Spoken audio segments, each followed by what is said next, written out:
प्रिय छात्र छात्राओं, आज का यह व्याख्यान हमारे जीवन के लिए अत्यंत उपयोगी तत्व वित्त से संबंधित है। वित्त धन, पूंजी, रुपया, जिस भी नाम से इसे हम जानने का यत्न करें, वास्तव में वित्त हमारे जीवन का आधार है, हमारी आवश्यकताओं की पूर्ति का साधन है। धन की उपादेयता सिर्फ यही नहीं है कि वो हमारे सारे कार्यों का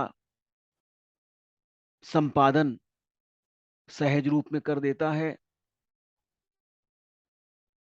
हमारे जीविकोपार्जन का एक साधन है। वित्त हमारे श्रम का मूल्यांकन करता है। इसके साथ ही वित्त वह तत्व है जो आर्थिक परिप्रेक्ष्य में भी, आर्थिक संदर्भ में भी अपनी जीविका, आर्थिक परिप्रेक्ष्य में भी अपनी भूमिका का निर्वहन करता है। यदि हम विकास की बात करते हैं, यदि हम औद्योगिकरण की बात करते हैं, यदि हम व्यावसायीकरण की बात करते हैं, तो वित्त ही वो माध्यम है जिसके द्वारा हम कोई भी कार्य संपादित कर सकते हैं, किसी भी कार्य को प्रारंभ कर सकते हैं। हमारे व्यावसायिक जीवन में, औद्योगिक जीवन में जिस प्रकार से वित्त एक अनिवार्य तत्व है, जिसे हम पूंजी के रूप में जानते हैं, उसी प्रकार से हमारे वैयक्तिक जीवन में भी वित्त की महत्वपूर्ण भूमिका है। और यह 100% सत्य है कि मनुष्य अपने जन्म से लेकर मृत्यु पर्यंत तक केवल दो प्रकार के कार्य करता है। पहला कार्य होता है वो आर्थिक कार्य होता है, आर्थिक क्रियाकलाप होती है, और दूसरी अनार्थिक क्रियाकलाप होती है। हम वाणिज्य के विद्यार्थी होने के कारण हम मनुष्य द्वारा किए गए समस्त कार्यों को केवल दो भागों में विभाजित कर सकते हैं, एक आर्थिक क्रिया और दूसरी अनार्थिक क्रिया। वित्त जैसा महत्वपूर्ण तत्व जो हमारे लिए साधन है, हमारी आवश्यकताओं की पूर्ति का साधन है, हमारे कार्य करने की क्षमता में अभिवृद्धि का माध्यम है, हम में ऊर्जा, शक्ति, संचार का साधन है, वही वित्त यदि कहीं विनियोजित होता है, उस वित्त का यदि कहीं विनियोजन होता है, तो वह लाभ के रूप में अपने मूल पूंजी को अभिवृद्धि करने का कारक भी होता है। वित्त का जो कार्य है वह किसी भी संगठन में वित्त संबंधी कार्यों के संपादन से संबंधित है। इसकी प्रकृति एवं कार्यक्षेत्र का विवेचन इस वक्तव्य का मूल आधार है। प्रायः मनुष्य अपने आदिकाल से ही किसी न किसी रूप में जीविकोपार्जन का यत्न करता रहा है। उस समय पूंजी का, वित्त का आविर्भाव नहीं हुआ था, धन का आविर्भाव नहीं हुआ था, मुद्रा का स्वरूप विकसित नहीं हुआ था, किंतु मनुष्य अपनी आवश्यकताओं की पूर्ति के लिए किसी न किसी रूप में सदैव इसका प्रयोग करता रहा है। चाहे वो बार्टर सिस्टम रहा हो, वस्तु विनिमय प्रणाली रही हो, या अन्य कोई प्रणाली रही हो, किंतु वित्त मनुष्य के जीवन में उसके प्रारंभिक काल से ही उपादेय रहा है, आवश्यक रहा है। प्रश्न उठता है कि वित्त इतना महत्वपूर्ण है कि उसके बिना, उसके अभाव में हम किसी भी तरह की आर्थिक गतिविधि संचालित ही नहीं कर सकते हैं। तो ऐसे महत्वपूर्ण वित्त को समझना, जानना, उसका मितव्ययी प्रयोग करना, यह आवश्यक है। यदि हम विनियोग की बात करते हैं, इन्वेस्टमेंट की बात करते हैं, तो इन्वेस्टमेंट या विनियोग का प्रत्यक्ष संबंध उस देश की जनता द्वारा की गई बचतों से है। जब हम किसी न किसी रूप में अपने द्वारा अर्जित किए हुए धन से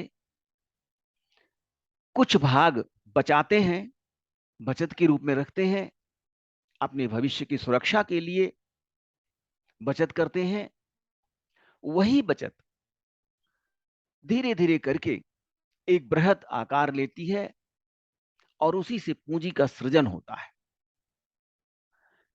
पूंजी के सृजन में प्रायः महत्वपूर्ण तथ्य यह है कि किसी भी देश की जनसंख्या के पास रोजगार की क्या स्थिति है, उनके पास काम किस रूप में है, उनकी आमदनी का साधन क्या है, उनकी आमदनी के स्रोत क्या है। खासतौर से विकसित देशों में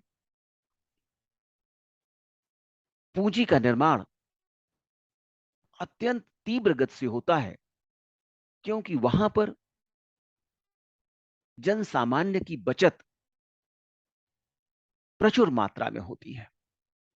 इसकी विपरीत विकासशील देशों में या अविकसित देशों में पूंजी निर्माण की गति अपेक्षाकृत धीमी होती है, क्योंकि यहां बचत की संभाव्यता क्षीण होती है, बेरोजगारी चरम पर होती है, लोगों के पास काम धंधा नहीं होता है।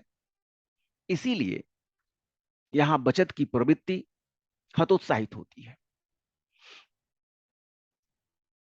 वित्त कार्य सांगठनिक तौर पर यदि हम देखें तो किसी भी उद्योग के लिए, किसी भी उद्यम के लिए कोषों की प्राप्ति, जिसे हम प्रोक्योरमेंट ऑफ फंड्स कहते हैं, से संबंधित है। और किसी भी व्यवसाय में, किसी भी कंपनी में या किसी भी संगठन में जो कोषों के स्रोत हैं, जो वित्त के स्रोत हैं, उनको एकत्रित कर न्यूनतम लागत वाली पूंजी का चयन करके और कोषों का मितव्ययी प्रयोग सुनिश्चित किया जाता है। वित्त कार्य के अंतर्गत संगठन की या किसी व्यवसाय की नगद क्रियाओं को सम्मिलित करने से भी है। वास्तव में किसी भी प्रकार के व्यवसाय में प्रत्यक्ष अथवा परोक्ष रूप से नकद का समावेश होना आवश्यक होता है। किसी न किसी रूप में नकदी अवश्य विद्यमान होती है। यदि हम वित्तीय उपागम की बात करें, फाइनेंशियल अप्रोच की बात करें, तो वित्त कार्य से आशय कोषों की प्राप्ति, प्रोक्योरमेंट ऑफ फंड्स तथा व्यवसाय में उनके प्रभावशाली उपयोग करने से है। वास्तव में वित्त कार्य का संबंध धन, मनी, बाजार, मार्केट तथा जनसमूह से है। इसके अंतर्गत कोषों की उपलब्धता सुनिश्चित की जाती है।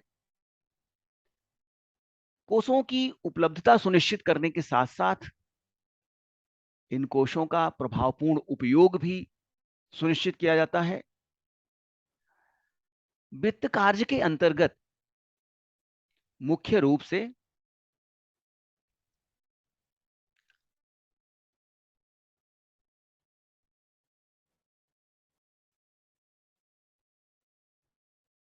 कोषों की प्राप्ति तथा व्यवसाय में उनका उपयोग सम्मिलित किया जाता है। वास्तव में वित्त कार्य नियोजन से संबंधित है, रोकड़ पूर्वानुमान से संबंधित है, प्राप्तियों व भुगतान से संबंधित है, कोषों के आवंटन, उसके प्रयोग एवं वित्तीय नियंत्रण से संबंधित है। वास्तव में व्यावसायिक संरचना के अंतर्गत वित्त कार्य यथातांत्रिक कार्य नहीं है, कभी कभार किया जाने वाला यह कार्य नहीं है। ये अनवरत प्रक्रिया है, सार्वभौमिक प्रक्रिया है, जो किसी भी संगठन में अहरनिश चलती रहती है। संगठन का आकार प्रकार चाहे लघु हो, मध्यम हो अथवा बृहत स्तर का हो, वित्तीय कार्य के कुशल समापन के लिए एक संगठन की आवश्यकता अनिवार्य रूप में होती है। दूसरे शब्दों में हम यह कह सकते हैं कि वित्तीय प्रबंधन के अंतर्गत वित्त कार्य का संचालन संगठन के अभाव में संभव ही नहीं है। वित्त कार्य के संगठन का अभिप्राय संगठन के समस्त उत्तरदायित्वों, कार्यों व अधिकारों को विभिन्न विशेषज्ञों के मध्य कार्य विभाजन करने से है।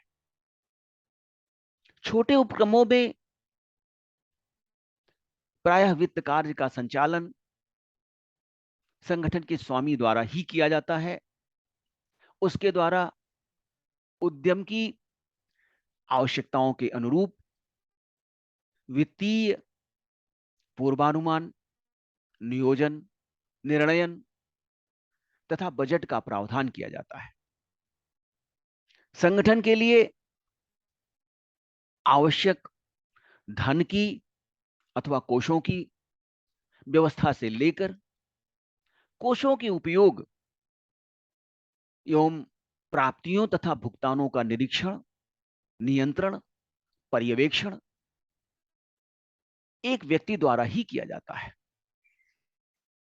किंतु समय के उपरांत यदि व्यवसाय का आकार बढ़ जाता है तो व्यवसाय के आकार बढ़ने पर वित्त कार्य के संगठन को सुचारू रूप से संचालित करने हेतु एक विशिष्टीकृत संगठन की आवश्यकता होती है। बड़े आकार के संगठनों में वित्त कार्य के संचालन के लिए एक बृहद संगठन की आवश्यकता होती है, जिनमें विभिन्न विशेषज्ञों की सेवाएं ली जाती हैं।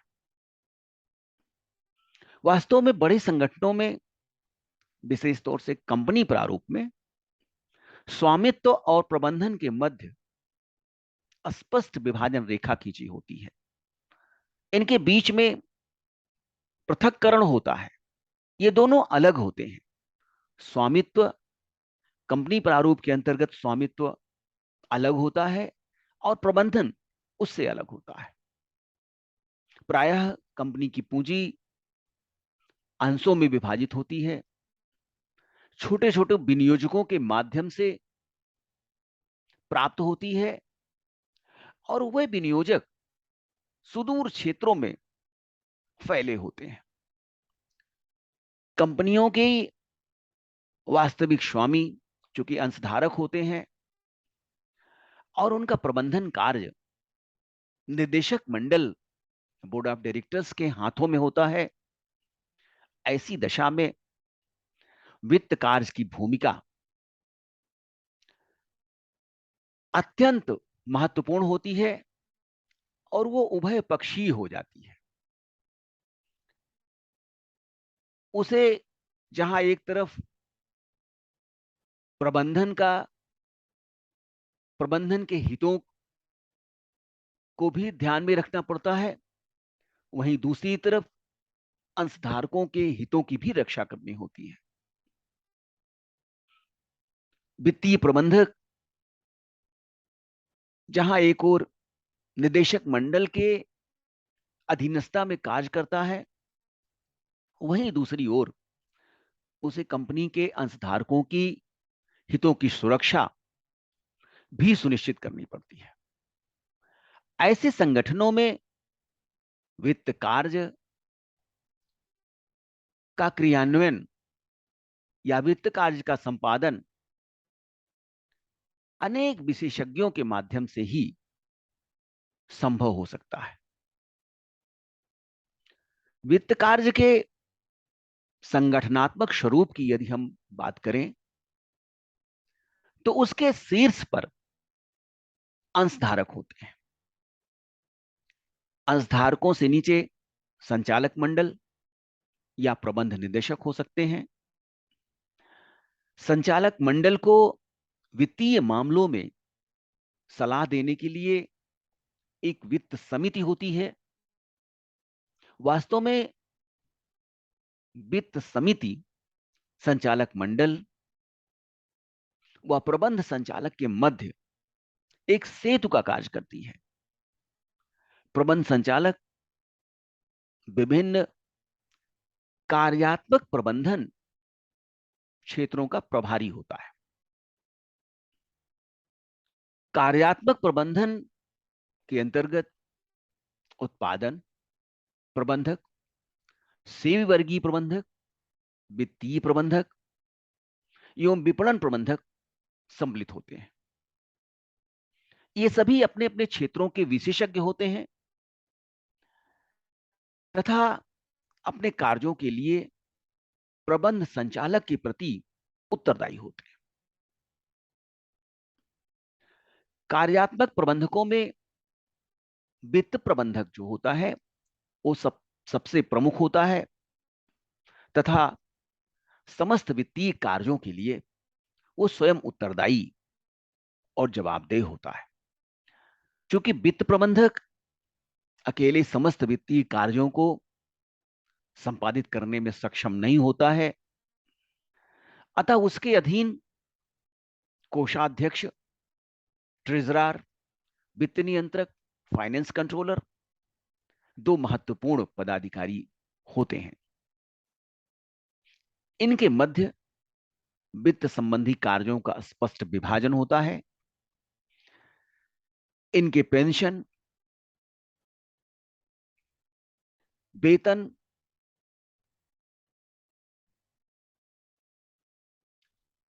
अंकेक्षण, साख विश्लेषण, लाभांश वितरण प्रबंधन, लागत प्रबंधन इत्यादि अनेक उप विभाग होते हैं।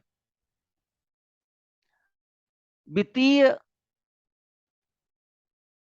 नियंत्रण के अधीन नियोजन, बजटिंग, वित्तीय लेखा, वित्तीय विवरण, लाभ विश्लेषण, आंतरिक अंकेक्षण, कर प्रशासन, लागत एवं स्कंध प्रबंधन तथा सांख्यिकी इत्यादि अनेक उप विभाग होते हैं।